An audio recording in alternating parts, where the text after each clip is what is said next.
Bonjour à tous, ici Manon Fabre. Bienvenue sur ma chaîne, où on explore ensemble le monde des aliments, leur composition et les critiques qui en découlent. Si vous voulez mieux comprendre ce que vous mangez et faire des choix éclairés, n'hésitez pas à vous abonner pour rester informé. Prêt à découvrir? C'est parti! Bonjour à tous, et bienvenue sur ma chaîne. Aujourd'hui, je vais aborder un sujet qui suscite de nombreuses interrogations, les dangers de la pectine, plus précisément de l'additif alimentaire E440. Dans cette vidéo, je vais vous expliquer ce qu'est la pectine, comment elle est utilisée dans nos aliments, et surtout, quels sont les risques potentiels associés à sa consommation. Restez avec moi pour découvrir des informations essentielles qui pourraient bien changer votre façon de voir cet ingrédient courant. C'est parti! E440, quels sont les dangers de la pectine? Publié le 22 octobre 2024 à minuit 26, mis à jour le 22 octobre 2024 à minuit 26 en collaboration avec Alexandra Murcier, diététicienne nutritionniste. Libérale, la pectine est un additif largement utilisé dans l'industrie alimentaire pour ses propriétés gélifiantes et épaississantes. Mais elle cause toutefois des désagréments pour la santé. Passons en revue sa composition et ses effets. Définition, c'est quoi l'additif E440? L'additif E440 est un gélifiant d'origine naturelle appelé pectine. La pectine est une substance polysaccharidique présente dans les parois cellulaires des fruits et légumes, où elle joue un rôle dans la liaison des cellules et la structure des tissus végétaux. Elle peut d'ailleurs être extraite de nombreux fruits, comme les pommes, plus précisément, des mares de pommes, les agrumes, comme les oranges et les citrons, et parfois d'autres végétaux. Dans l'industrie alimentaire, elle est utilisée pour épaissir, gélifier ou stabiliser divers produits alimentaires. Les pectines sont particulièrement utiles pour leur capacité à former des gels en présence de sucre et d'acide, ce qui les rend indispensables dans des produits comme les confitures, les gelées et les desserts. C'est d'ailleurs pour ses propriétés gélifiantes que la pectine, disponible sous forme de poudre ou de solution liquide, est autant appréciée. Pectine hautement méthylée ou faiblement méthylée, quelle différence? Les industriels ont pour habitude d'utiliser deux types de pectines, les pectines hautement méthylées, qui se gélifient dans un environnement acide à faible teneur en eau, les pectines faiblement méthylées, comme la pectine amidée, E440B, qui gèle au contact du calcium. Où, dans quels aliments, trouve-t-on du E440? Le E440 est largement utilisé dans l'industrie alimentaire pour ses propriétés gélifiantes et épaississantes. Il est présent dans une grande variété de produits, notamment, confitures et gelées.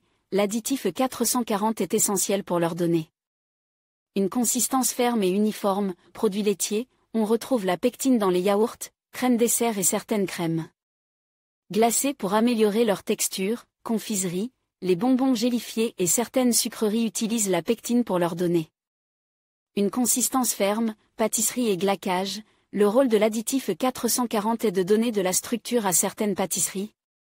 Nappage et glaçage, jus de fruits. Les jus de fruits enrichis peuvent contenir de la pectine pour augmenter leur viscosité. De plus, la pectine est utilisée dans des produits diététiques en raison de ses fibres solubles, qui contribuent à une meilleure digestion. Est-ce que le gélifiant pectine est halal ou haram?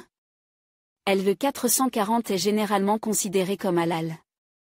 Comme il s'agit d'un produit d'origine végétale, principalement extrait de fruits comme les pommes et les agrumes, il ne pose pas de problème d'un point de vue religieux, à condition qu'il ne soit pas mélangé avec d'autres substances interdites par l'islam, haram. Contrairement à certains gélifiants comme la gélatine, qui peut provenir de sources animales non halal, la pectine est exempte de tout ingrédient d'origine animale. Toutefois, il est toujours recommandé de vérifier les certifications halal sur les produits alimentaires pour s'assurer qu'aucun autre ingrédient ou méthode de traitement ne rend le produit interdit. Est-ce que la pectine est bonne pour la santé? La pectine, E440, est non seulement utilisée pour ses propriétés dans les aliments, mais elle offre également plusieurs avantages. Pour la santé, fibre soluble. La pectine est une fibre alimentaire soluble qui contribue à la digestion en formant une substance visqueuse dans l'intestin. Elle aide à réguler le transit intestinal et à prévenir la constipation, réduction du cholestérol. Plusieurs études montrent que la consommation de pectine peut aider à réduire le cholestérol en piégeant les acides biliaires et en empêchant leur réabsorption dans l'intestin, contrôle de la glycémie. En ralentissant l'absorption des sucres, la pectine peut aider à stabiliser la glycémie, ce qui en fait un atout pour les personnes atteintes de diabète. Sensation de satiété. Comme toute fibre alimentaire, la pectine favorise la sensation de satiété, ce qui peut aider au maintien d'un poids santé. En résumé, la pectine présente dans le 440 est un additif bénéfique lorsqu'il est consommé dans le cadre d'une alimentation équilibrée.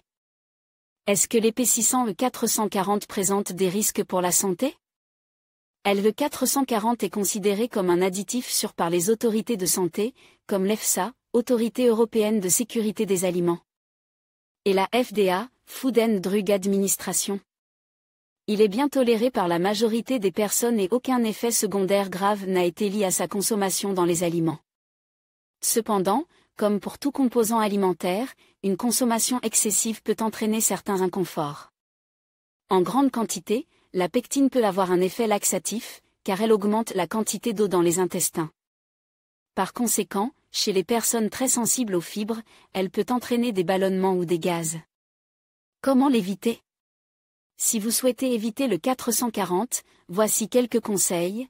Vérifiez les étiquettes des produits. Le 440, où la pectine est souvent mentionne dans la liste des ingrédients. Recherchez les termes pectine ou E440, privilégiez les produits frais, les fruits, légumes et autres aliments frais ne contiennent pas d'additifs. Si vous voulez éviter la pectine, mangez des aliments non transformes, choisissez des produits bio. Les produits biologiques utilisent souvent moins d'additifs alimentaires. Cependant, la pectine étant d'origine naturelle, elle peut toujours être présente même dans les produits biologiques. Quelle catégorie de personnes devraient l'éviter? La pectine est généralement bien tolérée, mais certaines catégories de personnes pourraient vouloir la limiter ou l'éviter. Les personnes souffrant d'allergies aux fruits, les personnes allergiques aux fruits, notamment les agrumes et les pommes, doivent être attentives à la pectine, bien qu'aucun cas d'allergie spécifique à la pectine ne soit à l'heure actuelle répertorié. Les personnes souffrant de troubles digestifs sévères, certaines personnes souffrant de maladies digestives, comme le syndrome du côlon irritable, SCI, pourraient être sensibles aux fibres solubles, comme la pectine. Attention donc au potentiel ballonnement et ou inconfort, les personnes suivant un régime très pauvre en fibres, dans certains cas médicaux spécifiques, il est recommandé de limiter sa consommation de fibres, et donc de pectine.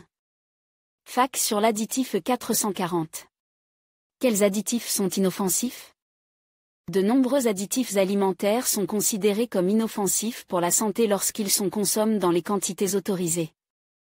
Parmi ceux-ci, on retrouve E330, acide citrique, un conservateur naturel dérive des agrumes, E322, lécithine, un émulsifiant naturel extrait du soja ou du tournesol, E440, pectine, un gélifiant naturel provenant de fruits. Ces additifs sont largement utilisés dans l'industrie alimentaire et valides par des organismes de santé tels que l'EFSA, l'Autorité européenne de sécurité des aliments. Est-ce que le 440 peut provoquer des allergies? Les cas d'allergie spécifiques à le 440, pectine, sont extrêmement rares. Cependant, les personnes allergiques aux fruits, tels que les agrumes ou les pommes, pourraient potentiellement réagir à cet additif. Si vous souffrez d'allergies alimentaires, il est toujours préférable de vérifier la liste des ingrédients d'un produit et de consulter un professionnel de santé en cas de doute. Qu'est-ce que la pectine amidée? La pectine amidée, E440B, est une forme de pectine faiblement méthylée. Par ce terme, on désigne les pectines dont le degré d'estérification est inférieur à 50%. Est-ce que le 440 contient du gluten? Non, le 440, pectine, ne contient pas de gluten. La pectine est un additif naturel dérive des fruits, principalement des pommes et des agrumes, qui n'a aucun lien avec le gluten. Une protéine présente dans certaines céréales comme le blé, l'orge et le seigle. Les personnes atteintes de la maladie cœliaque ou celles suivant un régime sans gluten peuvent donc consommer des produits contenant L'additif E440 sans craindre la présence de gluten, à moins que l'aliment en question ne contienne d'autres ingrédients à base de céréales contenant du gluten. Il est toujours recommandé de vérifier la liste des ingrédients du produit concerné pour s'assurer de l'absence de contamination. Croisée possible avec le gluten. Est-ce que le gélifiant pectine est halal ou haram? LV440, pectine, est d'origine végétale et est généralement considéré comme halal. Contrairement à la gélatine, qui peut provenir d'animaux, la pectine provient de fruits et n'est donc pas sujette aux mêmes préoccupations religieuses. Toutefois, en cas de doute, il est conseillé de vérifier la certification halal du produit. À retenir. LV440, pectine, est un additif naturel largement utilisé dans l'industrie alimentaire pour ses propriétés gélifiantes et épaississantes. D'origine végétale, il est considéré comme sûr pour la consommation. La pectine d'origine naturelle est même bénéfique pour la santé, offrant plusieurs avantages pour la digestion et le métabolisme. Cependant, comme pour tout additif, il est toujours important de l'intégrer à une alimentation équilibrée et de consulter un professionnel de santé en cas de doute. En conclusion, bien que la pectine, souvent utilisée comme agent gélifiant dans l'industrie alimentaire, présente des avantages indéniables, il est crucial de rester vigilant quant à ses potentiels dangers. Une consommation excessive peut entraîner des effets indésirables sur la digestion et l'absorption des nutriments. De plus, certaines personnes peuvent être sensibles à cet additif. Il est donc recommandé de modérer son utilisation et de privilégier des sources naturelles lorsque cela est possible. Restez informés et faites des choix éclairés pour votre santé. Merci d'avoir regardé cette vidéo.